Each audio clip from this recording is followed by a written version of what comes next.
Nós estamos falando esses dias sobre oração, esse mês praticamente. Vocês já sabem que está tendo o Pocket Vineyard às quartas-feiras. E é um dia onde nós estamos aprendendo mais sobre a oração, sobre o valor da oração. Isso como uma ferramenta de relacionamento com Deus. Tá certo? Oração é uma ferramenta de relacionamento com Deus. Tem nada a ver com mágica, não tem nada a ver com receita, não tem nada a ver com ritual, não tem nada a ver com repetição sem sentido, uma coisa desconectada do seu cérebro, do seu coração. É uma coisa de relacionamento, é isso que nós temos aprendido. E hoje nós vamos olhar para um texto bem específico sobre oração. Talvez eu vou abordá-lo de uma forma um pouco diferente, não sei, do usual, até porque senão fica sem graça, porque é um texto muito conhecido. Abra sua Bíblia em Lucas capítulo 11, nós vamos conversar um pouquinho sobre ele. Enquanto você vai abrindo aí, eu já vou falando aqui. Nós já estávamos aqui em oração agora há pouco, amém? Vocês creem nisso? Nós estamos cantando. O louvor não deixa de ser uma oração, enquanto você entende que a oração é conversa com Deus. E você fala por Ele. Por isso aqui na Igreja Vineyard a gente gosta muito e preferencialmente cantamos canções em primeira pessoa. Não sei se você já reparou isso, mas isso é intencional. Nós amamos cantar canções para Ele, mais do que canções sobre Ele. Sempre haverá um tempo da palavra para nós falarmos sobre Ele e compartilharmos sobre Ele. Sempre haverá um estudo, um ensino para nós falarmos sobre as coisas de Deus. Nós queremos que o nosso tempo de adoração seja um tempo para Ele, então nós preferimos falar para Ele. Usamos outras canções também, mas escolhemos com intenção aquelas que são em primeira pessoa, eu ou nós. Eu quero viver, Senhor, mais parecido com o Senhor. Senhor, Tu és digno de tudo. Senhor, formoso és. Olha que frase, né? Tua face eu quero ver, Senhor. São orações cantadas. Poderiam ser canções, poderiam ser orações faladas. Você pode usar no seu tempo de oração em casa, na sua devoção, no seu dia a dia. Todos nós gostamos de encontrar pessoas que nos inspiram a fazer coisas bacanas, diferentes, coisas que a gente fala, pô, eu queria fazer aquilo, não é? Nós fazemos isso em todas as áreas da nossa vida. E a Bíblia está recheada de bons exemplos, mas nós também encontramos exemplos fora das Escrituras que também nos espelham a seguir a vida como um discípulo de Jesus de verdade, né? Estou olhando para a Isa aqui, eu estou lembrando que ela faz residência, né, Isa? E tenho certeza que ela tem alguns médicos mais velhos lá, que você olha e fala, cara, eu quero ficar bom igual aquele ali. É ou não é? Existem pessoas que nos inspiram e nós precisamos modelar a nossa vida por eles. Existe um irmão aí de uns séculos atrás, chamado Brother Lawrence, mas a gente fala irmão Lourenço. É que fica esquisito irmão Lourenço, né? Traduzir nome é meio estranho. O irmão Lawrence, eu tenho dificuldade, toda vez que eu vejo, porque tem gente que traduz, tem gente que não. Claro que Brother Lawrence fica até chique, né? Porque parece que está falando uma coisa de gringo, assim e tal. Mas, brother, my brother. Não, é só irmão mesmo. Em português é irmão, então assim, mano. É o Mano Lawrence. Ou o Mano Lourenço. Esse cara, rapaz, esse é um cara que você lê sobre ele e você fala, eu quero ser mais parecido com esse cara. Como pode ele ter uma vida assim com Jesus? O irmão Lourenço, ele desenvolveu ao longo da sua vida, e nós vamos falar exatamente um pouco sobre isso também, algo que ele ficou conhecido por essa denominação, que é a prática da presença de Deus. O irmão Lourenço, ele chegou a um questionamento da vida dele, ele é de um tempo mais antigo, então muitas pessoas naquela época, 200, 300 anos atrás, talvez mais, também, eles começavam a achar que para estar na presença de Jesus precisava de algo muito especial, de um lugar especial, de um momento especial. E aí alguns irmãos, inclusive, iam para mosteiros.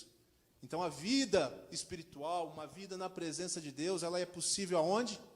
No mosteiro, no templo, aquele com cara ainda de templo, se não for, não serve. Sabe, as pessoas têm a tendência de determinar lugares. Lá é o lugar da presença de Deus, mas o lugar da presença de Deus é onde Deus está. E onde é que Deus habita nos tempos que nós vivemos hoje? Em nós. Ele deseja, Ele habita e deseja ser percebido como habitação na nossa vida. Se você tem Cristo Jesus no coração, o Espírito Santo está com você. Ainda que talvez em dias que você tenha permitido que ele fique meio abafado, quase apagado, quando a Bíblia diz, não deixeis, né, não apagueis o Espírito, não sufoque, ele está aí. Deus colocou em você Ele mesmo. A presença de Deus nos acompanha. E então o irmão Lauro se descobriu, ele gostava muito de servir as pessoas, ele servia na cozinha. Então, enquanto os irmãos lá do mosteiro tinham, entre aspas, a presença de Deus, porque eles estavam na capela, ele falou assim, irmão, se eu for depender de ir para a capela, eu não vou experimentar Deus, eu quero aprender a experimentar Deus em qualquer lugar que eu estiver, porque Ele está comigo. Então, a prática da presença de Deus é uma prática que leva você a perceber a presença de Deus o tempo todo. Eu descobri esse fim de semana, relendo algumas coisas, que eu não sabia disso, né? Porque aqui é outra coisa. Você olha lá para o médico, que é o espelho da Isa, e se você esquecer, se deixar a sua mente voar, você esquece que aquele cara lá já fez o que ela está fazendo hoje. Ninguém chega a um lugar melhor, mais maduro, de maior prática, ou de maior facilidade de prática, que é essa outra forma de se expressar, mais natural, uma certa prática, sem um desenvolvimento. E o brother Lawrence, o mano Lourenço, levou 10 anos para falar assim, eu aprendi agora o que está na presença de Deus enquanto eu casco minhas batatas. Que era isso quase que ele fazia o dia inteiro. Eu encontrei Deus e a presença dele mesmo aqui na cozinha. Eu não preciso mais ir à capela. Não é que ele não iria mais à capela, entende? Mas não importa mais onde eu esteja. E não importa se eu esteja no meu ofício. E é um irmão muito bom de nós ouvirmos. Por quê? Porque quantos de vocês aqui são monges? Espera aí. Não dá, né? Nem assim eu não pareço monge, né? Não adianta querer fingir. Nenhum de nós aqui é monge, todos nós trabalhamos, temos nossas profissões, nossos afazeres, seja em casa, fora de casa, meio a meio. É ou não é? Responsabilidades. Nós estaríamos perdendo muito se nós dependêssemos de lugares para estar na presença de Deus. Ah, mas Leandro, foi tão bom aqui de manhã no tempo de louvor. Claro que foi, vocês estão juntos. Vocês têm um só propósito. É sempre bom quando pessoas que têm o mesmo propósito se juntam por esse propósito único. É óbvio que isso é mais intenso. Vocês já foram no estádio de futebol? Meio intenso aquele lugar, não é não? Mas você já viu alguém que foi no estádio de futebol para orar? Fla-Flu, Curitiba versus Atlético Paranaense. Galera no fervo, cara, olha, desculpa, não me atrapalha, eu vim aqui para orar hoje. Senso de propósito, senso de hora certa, de lugar. Lá estão para torcer. Vai ter que orar depois, né? Que acabar o jogo. Mas, ou antes, dependendo do seu time. Muita oração. Então, não sei, porque não sei se Deus tem preferência por um time ou outro, né? Então, aquela coisa, né? Sempre engraçado ver os jogadores agradecendo a Deus, né? Como se Deus fosse curitibano, ou... Curitibano não, do Curitiba ou do Atlético Paranaense. Eu acho que ele prefere o Atlético Paranaense, mas... Não é? Vermelho, gente. Sangue, cordeiro. Tem tudo a ver. Corta essa parte, tá bom? Vamos ler o texto para a gente se inspirar. Quero que nós nos inspiremos nessa situação aqui, tá bom? Diz assim o texto. Certo dia Jesus estava orando, 11:1. Certo dia Jesus estava orando em determinado lugar. Quando terminou, um de seus discípulos lhe disse, Senhor, ensine-nos a orar, como João ensinou os discípulos dele. Jesus disse, orem da seguinte forma. Pai nosso, não, Pai, né? Só está Pai na minha Bíblia, desculpa.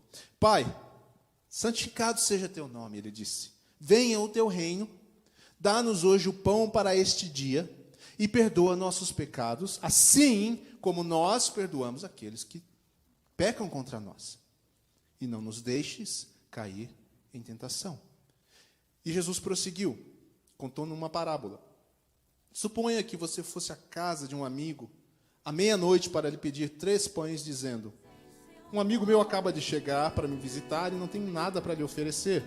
E ele respondesse lá de dentro, não me perturbe, a porta já está trancada e minha família e eu já estamos deitados. Não posso ajudá-lo. Eu lhes digo que, embora ele não faça por amizade, se você continuar a bater a porta, ele se levantará e lhe dará o que precisa por causa da sua insistência. Portanto, eu lhes digo, peçam e receberão, procurem e encontrarão, batam e a porta lhes será aberta. Pois todos que pedem recebem, todos que procuram encontram, e para todos que batem, a porta é aberta. Vocês são pais. Respondam, se seu filho lhe pedir um peixe, você lhe dará uma cobra? Ou se lhe pedir um ovo, você lhe dará um escorpião? Portanto, se vocês que são pecadores sabem como dar bons presentes a seus filhos, quanto mais seu Pai no céu dará?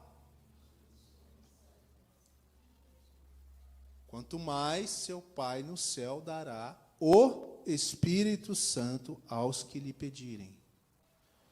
Irmãos, vamos olhar esse texto juntos aqui? Algumas coisas que nós aprendemos aqui, práticas com relação a esse texto, até chegar ao final. Guardem tudo ali, existem algumas coisas que eu vou pincelar. Eu não vou entrar aqui no mérito das nossas orações, simplesmente do dia a dia, para necessidades que nós temos, que Deus nos ouve. Ele é o nosso provedor, Ele é o Jeová Jiré, Deus provedor. Mas há algo mais profundo que o irmão Laurence, o Mano Lourenço descobriu e que nós queremos para a nossa vida.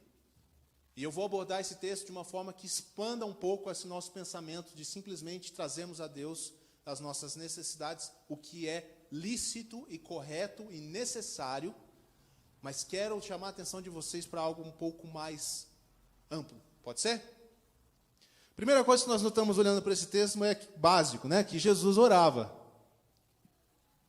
O Filho de Deus, aquele que não tinha em si pecado e que nunca pecou, aquele que tinha a natureza de Deus como parte da sua natureza, ainda que tivesse também a natureza humana, ele orava.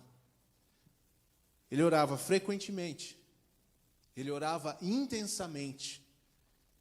Oração para o Senhor Jesus era mais do que um hábito, era uma vida de oração incessante. Guarde essa palavra, oração incessante. Ele modelou isso para nós, e você pode confirmar isso na vida dos discípulos e dos apóstolos mais tarde. Se você ler lá 1 Tessalonicenses 5,17, aqueles que são bons de Bíblia, que não são igual eu, e vão dizer que é o texto de... Isso mesmo, aí, orai sem cessar, ainda bem que vocês sabiam, né?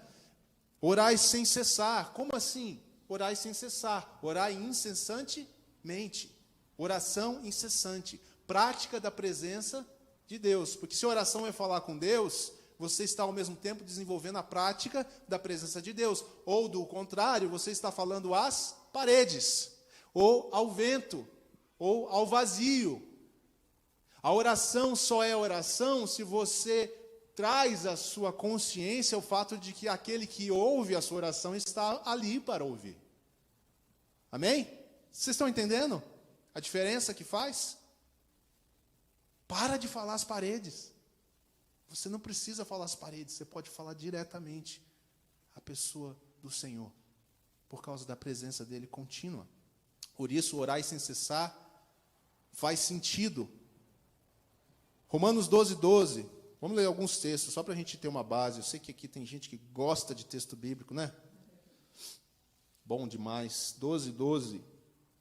Fala assim: alegre-se em nossa esperança, sejam pacientes nas dificuldades e não parem de orar.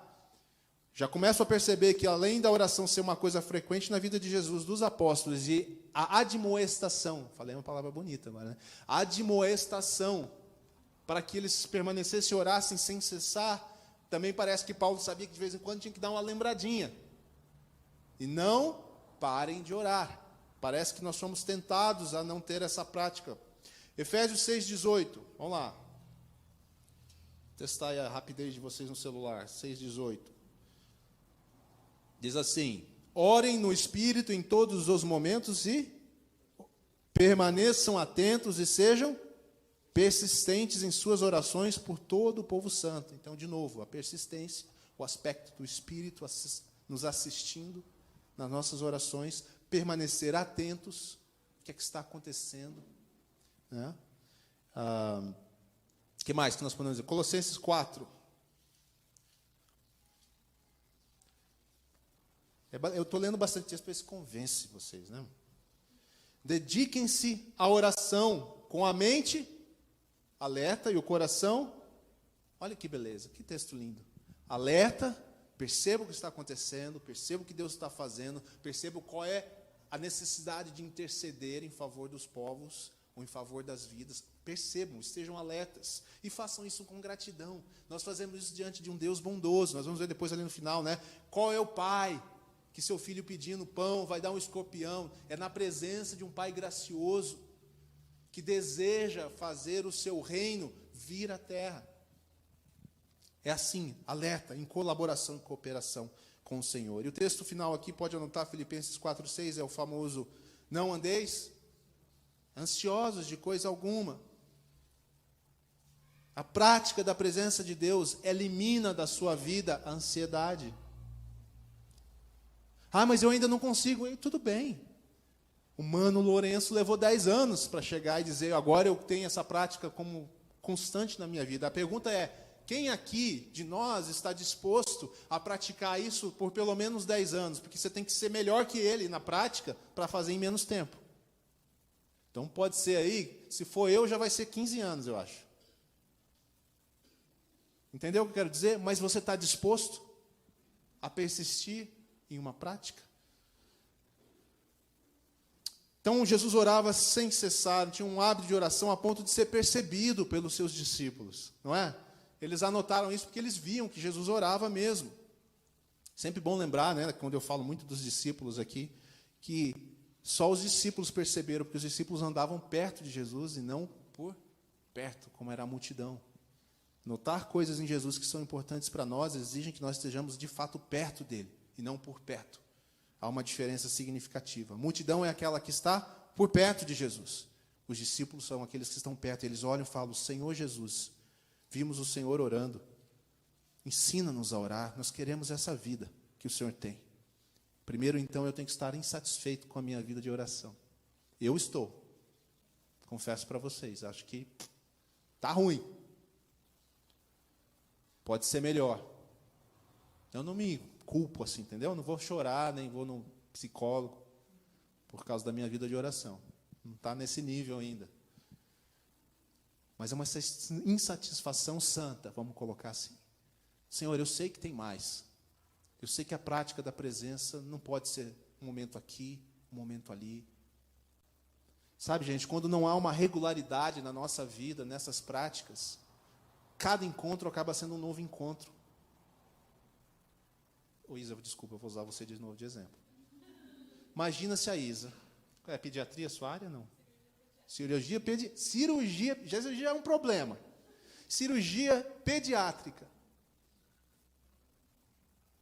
Se essa pessoa contar para você que a residência dela, ela fez indo ao hospital uma vez por semana, você deixaria seu filho na mão dela? Você está entendendo o que eu quero dizer? Se nós nos debruçamos em oração uma vez por semana, como é que você quer desenvolver uma vida de oração fervorosa, eficaz, onde você percebe a presença de Deus continuamente?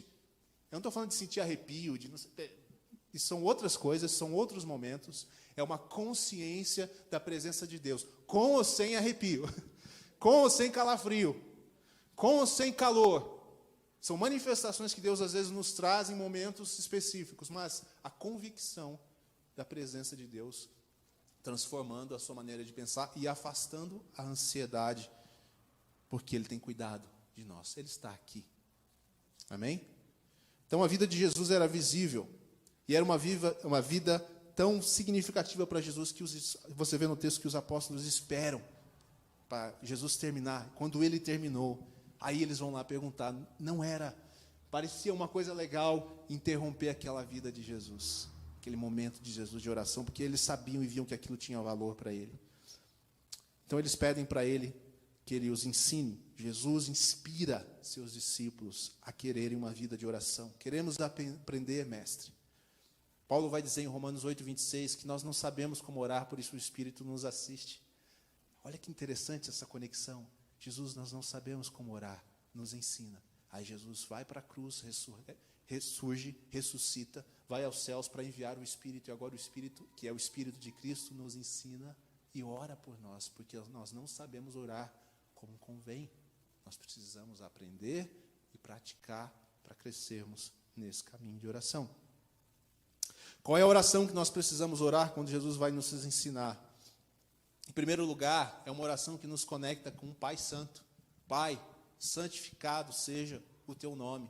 É uma oração que abre um caminho que antes não existia, na presença do Pai. Não é mais apenas o grande Yahvé, que também é Deus, Pai, Filho e Espírito Santo, mas é a associação de um relacionamento que é fortalecida agora, a ideia de uma relação com Deus. Pai Santo. É importante que você entenda a qualidade desse Pai. É Pai Santo. E santidade é o melhor dos atributos de Deus, porque Ele define todos os demais. Nós estudamos aqui numa série 2 anos atrás, sobre os atributos de Deus. Lembram disso? Então, pode ouvir de novo, então, se você não lembra. Está tudo gravado lá. E eu lembro muito bem que eu falei, porque eu também aprendi junto com vocês. A santidade é o principal atributo de Deus. Porque não existe um Deus bondoso que não seja santo em primeiro lugar, um Deus fiel que não seja santo. Todos esses atributos seriam maculados. Nós somos bondosos algumas vezes, mas nós não somos santos. Por isso a nossa bondade é tão maculada, e é tão seletiva, e é tão fraca. A fidelidade de Deus, a justiça de Deus, Ele é um Deus santo, por isso a sua justiça é santa também, e é perfeita, e é inquestionável, embora a gente questione. Entende? Pai Santo, qualidade de quem você ora. Quando você falar e se relacionar com o Pai, lembre-se que Ele é o Pai Santo. Todos os seus atributos vêm disso. Segunda coisa que Jesus nos ensina é que a oração ela precisa estar focada e contextualizada no reino de Deus. Não é para qualquer coisa que você queira na sua vida. Essa oração é a oração ensinada aos que estão perto, aos discípulos, aqueles que fazem parte do reino de Deus, estão convivendo hoje com o reino. Você e eu, quando aceitamos Cristo e recebemos Cristo, melhor dizendo, e nós vamos atrás de Jesus, seguindo-o, negando a nós mesmos, obtendo vida dele, por estar com ele e participando com ele, nós estamos também sujeitos ao seu reino. O reino de Deus não é um lugar. O reino de Deus não é a igreja, o reino de Deus é a vontade dele sendo feita.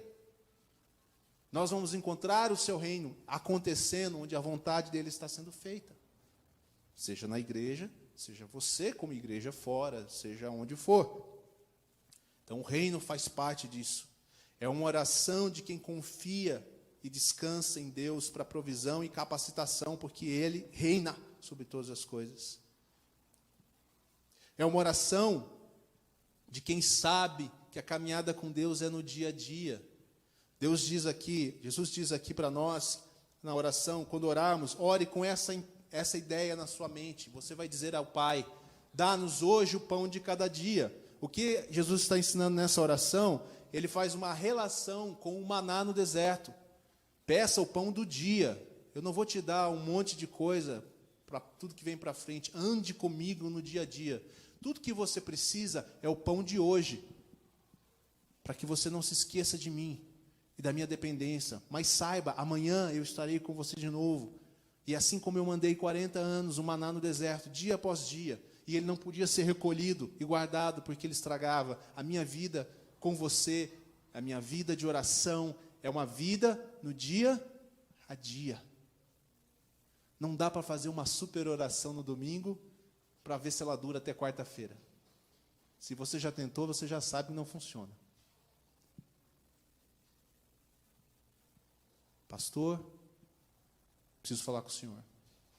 Domingo, nunca orei tanto na minha vida. Que benção, irmão. Aleluia. Está se convertendo. Daqui a pouco até vira crente. Mas pastor, não está dando certo, pastor.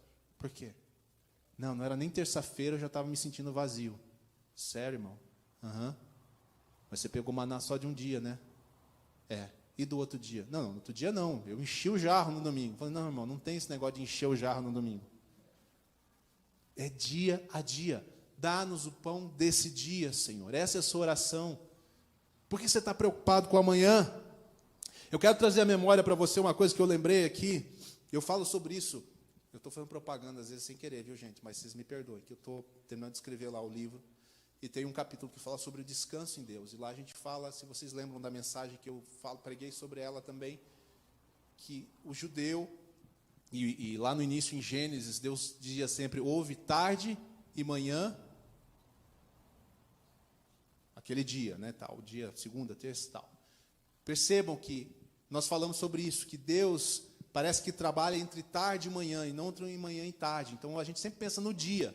Olha a relação que eu fiz aqui, ó. Talvez seja uma doideira, mas me ajudou muito a entender. Porque aí você fala assim, Leandro, eu entendo esse negócio de orar todos os dias, de ter comunhão com Deus todos os dias, de conversar com Deus todos os dias, e que só vale, vocês estão me entendendo, né? O só vale, claro que se você passar o domingo orando, vai ser uma beleza para a sua vida, tenho certeza. Né? E vai durar sim, vai afetar a sua vida, mas a relação com Deus é uma relação diária. Aí você fala para mim, mas Leandro, eu acordo ansioso. E eu vou pedir por aquele dia, mas durante o dia eu já vou estar pensando no próximo. Talvez se você começar a pensar mais aqui como Deus na criação do mundo, houve tarde e manhã, e você entenda sempre que você vai dormir sem ansiedade para amanhã, porque agora você vai orar às 6 da tarde e vai dizer, Pai, o pão nosso desse dia me dá.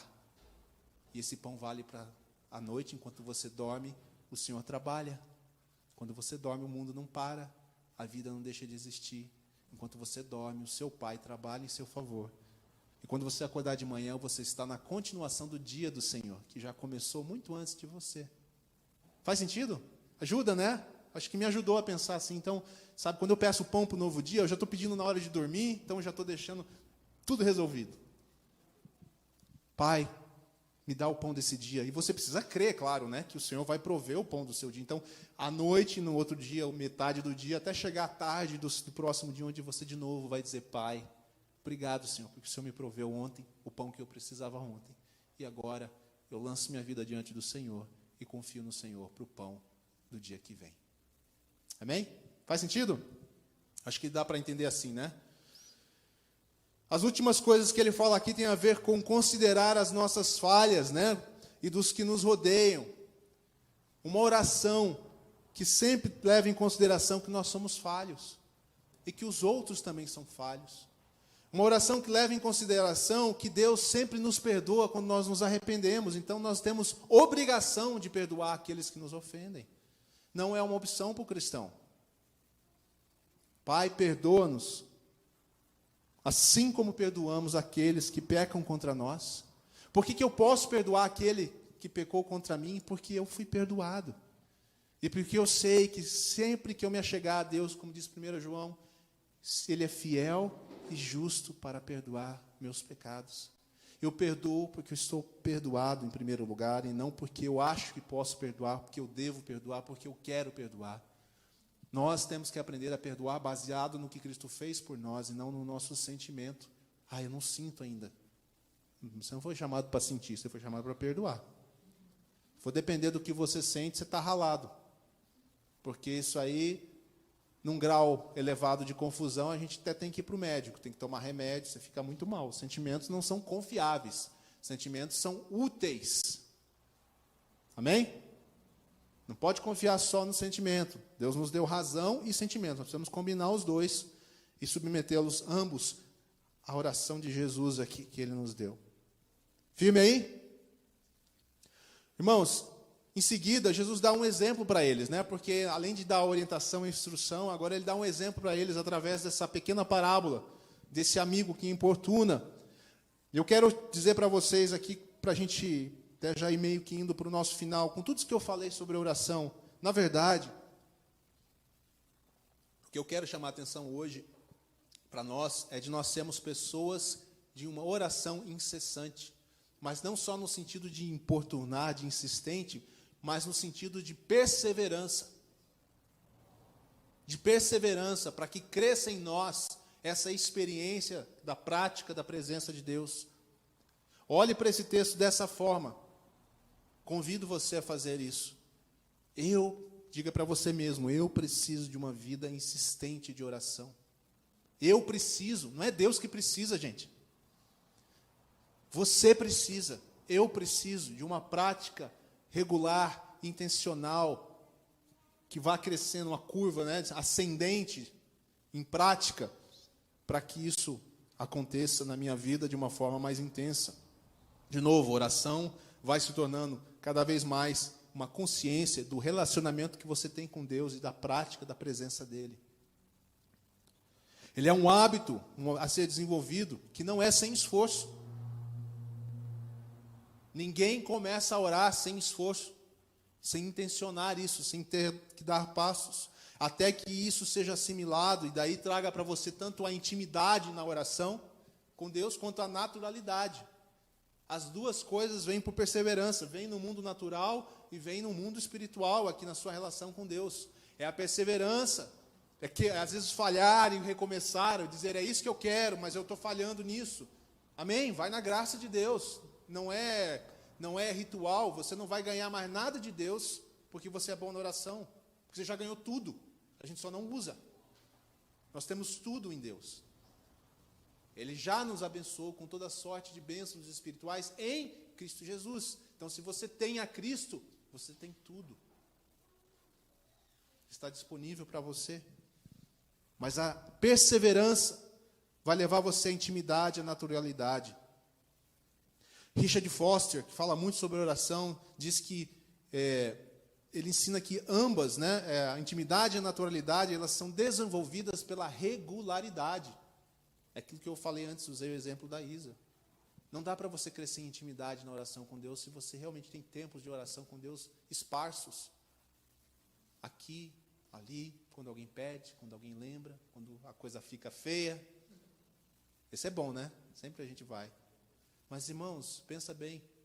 Se você tem uma vida natural de oração, se você tem uma vida de intimidade com Deus, qual diferença isso faz até para a sua oração nos dias difíceis? É muita diferença. No sentido de como você vai se dirigir ao Pai. Eu conheço irmãos que já não pedem nada para si mais na sua vida de oração. Porque por causa desse mesmo princípio, da regularidade de oração a Deus, de comunhão, de presença dEle, da prática da presença, ele não tem nenhuma dúvida que todas as coisas lhe serão providas. Por isso a oração incessante é importante, irmão, porque ela vai formar em vocês e em mim a verdade de Deus, pela regularidade de falar com Deus sobre as coisas que Ele ensina. Não é que não precisa mais orar a oração do Pai Nosso, transformada em uma oração natural e real para a sua vida. Não é que a pessoa não precisa mais pedir o pão, mas ela tem plena convicção que o Pai dá o pão a cada dia. E eu não preciso nem ficar, eu posso agora estar voltado. O que o Senhor quer fazer hoje no mundo? O que o Senhor quer fazer no reino? O que o Senhor quer fazer através da minha vida? O que o Senhor quer fazer ao redor das pessoas com quem eu convivo? Eu não estou nem aí mais. Eu não cheguei nesse nível ainda, mas eu sei que é um nível de vida com Deus totalmente possível.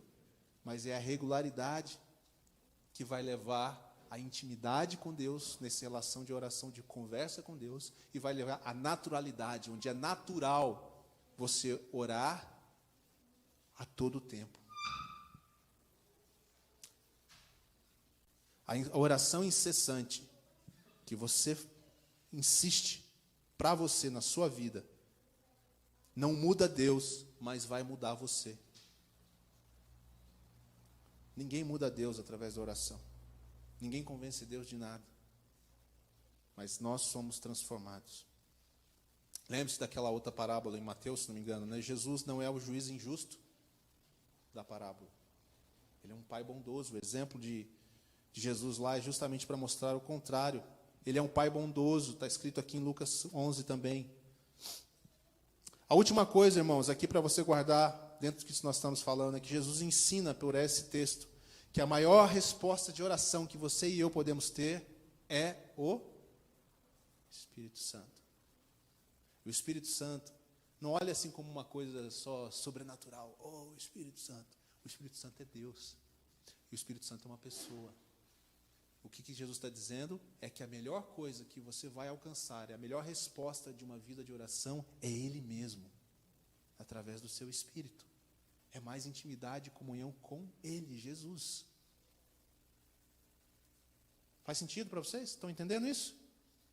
Não são as coisas. Embora ele use o exemplo, olha, um pai natural, se pedir um pão, não vai dar um escorpião. Se pedir o que ele fala ali? Um ovo. É o ovo que é o escorpião, né? Não sei se lá. Pedir um peixe, vai dar uma cobra. Pedir um ovo. O ovo é engraçado, né? Pedir um ovo. Vai lhe dar um escorpião. Deixa eu falar para vocês de uma coisa muito melhor, Jesus diz. Eu quero dar a vocês a mim, o Espírito Santo. Mateus diz coisas boas. As coisas boas que ele está falando lá, a gente às vezes confunde com coisas materiais. Mas é o Espírito Santo que dá as coisas boas. São as coisas boas do Espírito.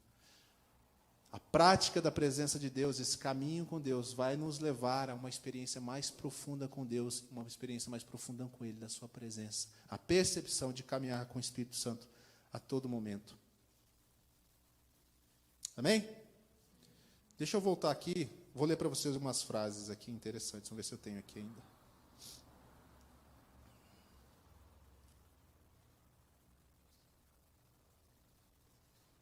Espera aí que travou aqui.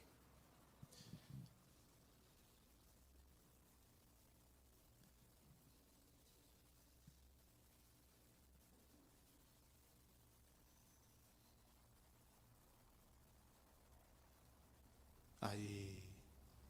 Pessoas comuns, não é Jesus, nem Paulo, tá bom? Vamos dar um desconto aqui, né? Às vezes olhar para Jesus e Paulo é tão difícil, eles eram tão... Pessoas como você e eu, que viveram nessa vida, depois aí da vinda de Cristo. O próximo, o Mano Lourenço, primeiro deles. Mano Lourenço diz assim: não há no mundo um modo de viver mais agradável e pleno de prazer que o diálogo contínuo com Deus. João o jovem, seja lá quem for, está escrito assim lá no livro. É um cara que ninguém sabe quem é, acho. João o jovem, ele disse assim, esse aqui eu gosto, hein? Vou falar bem bonito, porque eu gostei. Deixe a lembrança de Cristo entrar no ritmo da sua respiração. Pode falar, fala aí. Essa aqui é demais, hein? Prática da presença de Deus. Parece impossível, fala a verdade, mas não é. Deixe a lembrança de Cristo entrar no ritmo da sua respiração. A prática da presença contínua de Deus em nós. Juliana de Norwich disse assim: a oração une a alma a Deus. Calixto, escritor bizantino, disse assim: a oração incessante consiste numa incessante invocação do nome de Deus. Senhor Jesus, Deus maravilhoso. Essa é a oração incessante. Talvez você esteja pensando em frases muito longas. Richard Foster ensina que algo sobre chama oração aspirativa, nome esquisito, né? Mas é da respiração, que uma oração para o dia a dia sua, ela deveria ser o cumprimento de um respiro, para que você não seja interrompido nem pela pausa do próximo respiro. Então vai caber uma frase como tipo: Senhor, ilumina minha mente. Senhor, que eu conheça mais de Ti, meu amado. Frases que você carrega e que são importantes para você e que você pronuncia e ora incessantemente. Qual é a oração aspirativa que você pode carregar nos seus dias agora, até que isso se torne encarnado em você? Você não precisa ter um monte de oração e nem ficar trocando. Você pode passar meses com uma singela oração: Senhor, que eu conheça a Tua graça plenamente. E você tem essa oração e você pratica ela. Francisco de Assis, o pessoal dizia dele o seguinte: parecia mais uma oração em forma de homem do que um homem orando. Essa aqui eu não sei se vai dar, não.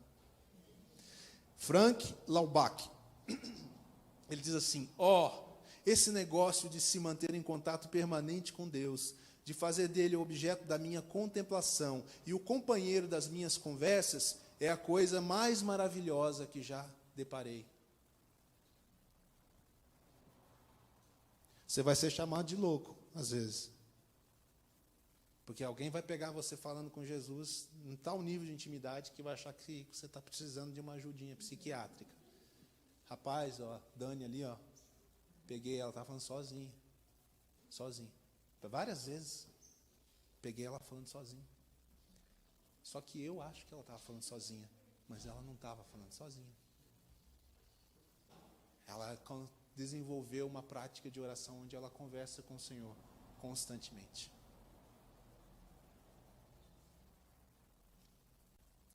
Amém?